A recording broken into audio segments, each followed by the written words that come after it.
Estudo Bíblico Atos 26, versos 1 a 29. A quinta das 6 defesas de Paulo. Capítulo 22, versos 1 a 21, 22 de 30 a 23, verso 10, 24, 10 a 21, 25, de 1 a 12 e capítulo 28, versos 17 a 19. Verso 1. É permitido palavra em tua defesa. Jesus afirmara: por minha causa sereis levados à presença de governadores e de reis. Mateus 10, 18. Paulo cumpre essa predição perante Félix, Festo, Agripa e, finalmente, Nero. Capítulo 9, verso 15.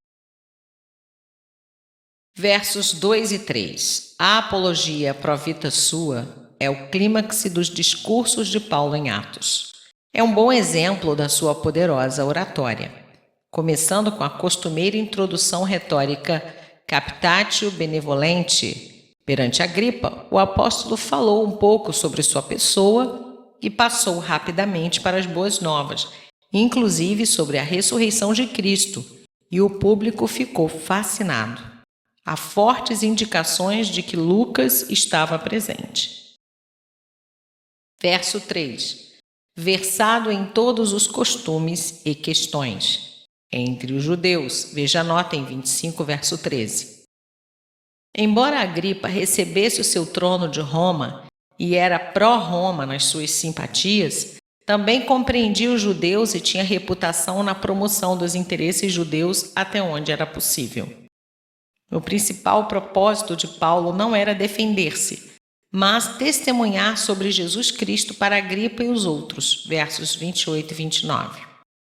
Paulo achou que poderia convencer Agripa que sua mensagem não era mais que o cumprimento de sua fé hereditária judia. Verso 4. Entre meu povo. Iniciou seus estudos em Tarso, na Cilícia, e mais tarde em Jerusalém. Verso 5. Vivi fariseu, seita mais severa. Conhecendo o passado de Agripa, Paulo enfatizou sua dependência no Deus de seus pais. Capítulo 24, verso 14. E seu vínculo com os fariseus. Filipenses 3, versos 5 e 6, para mostrar a legitimidade do seu judaísmo. Paulo argumentou que Deus havia prometido a ressurreição do corpo. Embora esta fosse a crença dos judeus em geral e dos fariseus em particular, estava sendo usada como base das acusações contra ele. Versos 6 a 8. Uma das doutrinas centrais da fé dos fariseus era da ressurreição. A promessa que Deus fizera aos patriarcas estava ligada à esperança da ressurreição, e agora era exatamente por causa dessa esperança que os próprios fariseus alimentavam que Paulo estava sendo acusado pelos judeus. Qualquer um que conhecesse a promessa dada aos pais, disse Paulo, não lhe parecia incrível que Deus ressuscita os mortos. Por isso era uma coisa inteiramente inusitada que os judeus, tendo a esperança da ressurreição, pudessem acusar Paulo por alimentar essa mesma esperança. Verso 8. Verso 6. Esperança da promessa, a qual se relaciona à vinda do Messias, cumprida em Cristo Jesus, e a implementação de seu reino.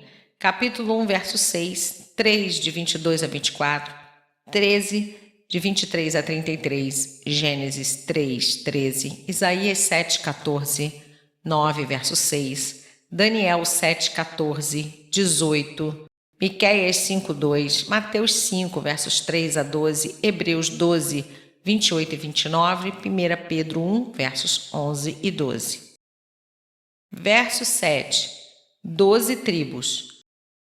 Designação comum no Novo Testamento para Israel, Mateus 19, 28, Tiago 1, 1, Apocalipse 21, 12.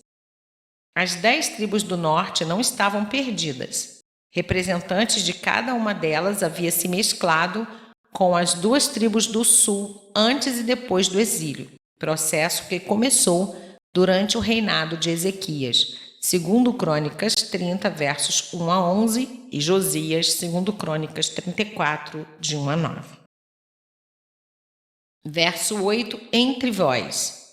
Paulo está falando a judeus e não aos romanos, referindo-se com espanto à sua incredulidade sobre a ressurreição. Versos 9 a 11. Essa narrativa descreve mais detalhadamente que a anterior a perseguição de Paulo contra a igreja primitiva, Atos 8, versos 1 a 4. O fato de alguns cristãos serem condenados à morte não é mencionado em nenhum outro lugar no livro de Atos. Aqui percebemos que a perseguição inicial foi muito séria, com vários outros mártires além de Estevão. Verso 10. Santos. Nome preferido de Paulo para os crentes, capítulo 9, verso 13, 1 Coríntios 1, 2. Daniel 7 usa esse nome para os verdadeiros israelitas. Dava o meu voto. Literalmente, atirei meu seixo. Referência ao antigo costume de registrar votos com o auxílio de pedras coloridas. Esse versículo também pode indicar que Paulo já havia sido membro do Sinédrio. Verso 11. Obrigando-os a blasfemar. Dizer anátema Jesus, que seria o equivalente a negá-lo publicamente. 1 Coríntios 12, 3. Cidades estranhas. Cidades fora da Palestina. Versos 12 a 14. A experiência de Paulo na estrada de Damasco, capítulo 9, versos 1 a 19, foi tão importante que ele a contou 2 vezes, uma perante a multidão de judeus em Jerusalém, capítulo 22, versos 6 a 16, e outra vez diante dessa audiência principalmente pagã em Cesareia. Essa é a única das 3 narrativas da conversão de Paulo que contém as palavras dura coisa te é recalcitrar contra os aguilhões. Provérbio grego que significa não vale a pena resistir, senão sofrerá. Nota homilética: duros aguilhões de Paulo. Primeiro, uma crescente percepção de que o judaísmo falhava sem conceder-lhe paz. Segundo, os fatos da vida de Jesus. Era impossível negar os fatos extraordinários de sua vida. Terceiro, a vida dos crentes perseguidos, transbordando de amor, paz e alegria. Quarto, a morte de Estevão com a bênção de Deus. Verso 16. Levanta-te. Frase usada por Deus na comissão do profeta Ezequiel, Ezequiel 2:1. Paulo passa a ser ministro e testemunha. Capítulo 1, verso 8, Gálatas 1, versos 16 e 17. Paulo atribuiu sua chamada ministerial diretamente ao Senhor, sem mencionar agentes humanos. Sua experiência o convencera de que Jesus, a quem perseguira, estava vivo e que o enviara tanto a este povo, isto é, aos judeus, como aos gentios. Versos 17 e 18. Paulo aproveitava cada oportunidade para lembrar a seu público que os gentios tinham uma parte igual na herança de Deus, que é a promessa e a bênção da aliança que Deus fez com Abraão. Efésios 2:19, 1 Pedro 1, versos 3 e 4. O verso 18 é uma declaração típica feita pelo Senhor Jesus daquilo que ele quer realizar através da pregação do Evangelho aos perdidos. Verso 19. Não fui desobediente. Paulo se converteu a Cristo na sua viagem a Damasco. A partir daquele momento, passou a ter Jesus como seu Senhor e Salvador e dedicou sua vida a obedecer-lhe. Romanos 1:5. Verso 20. Obras dignas de arrependimento. O arrependimento genuíno está necessariamente ligado à mudança de estilo de vida. Capítulo 3, verso 38, Mateus 3:8, Tiago 2:18. Obras não salvam, apenas expressam o caráter transformado pelo Espírito Santo. Verso 21.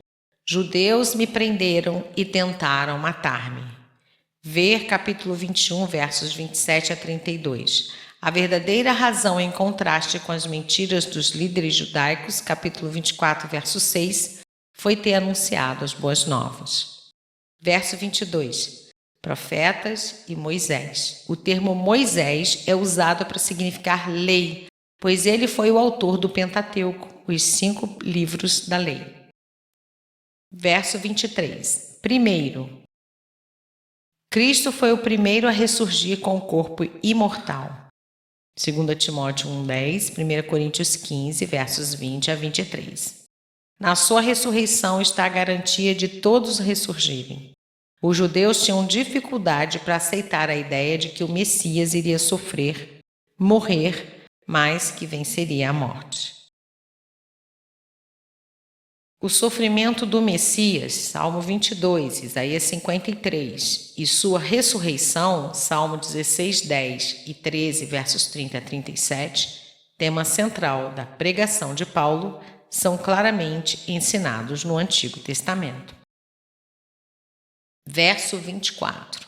Estás louco.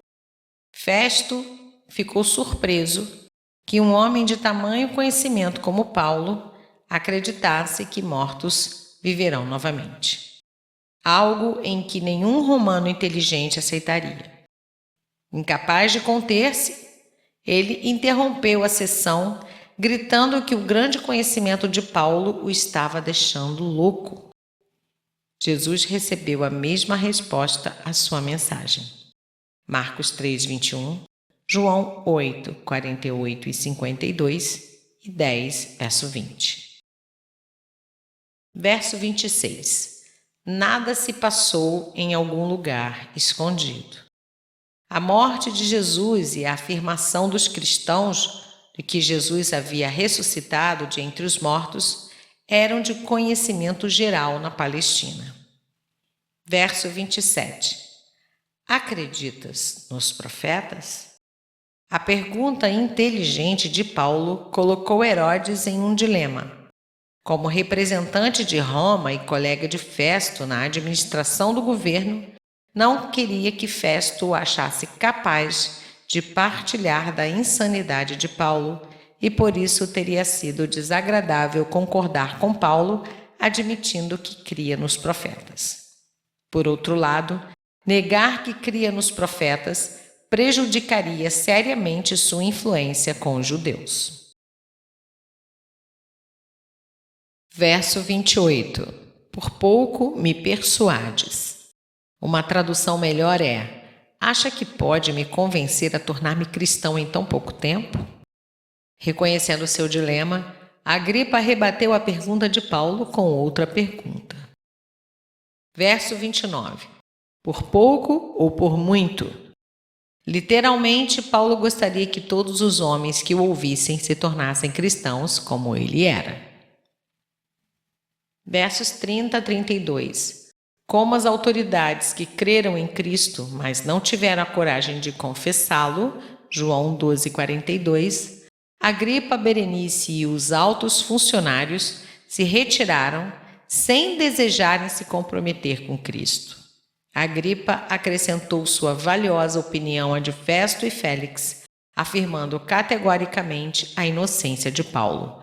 Lucas 25, versos 14 e 15.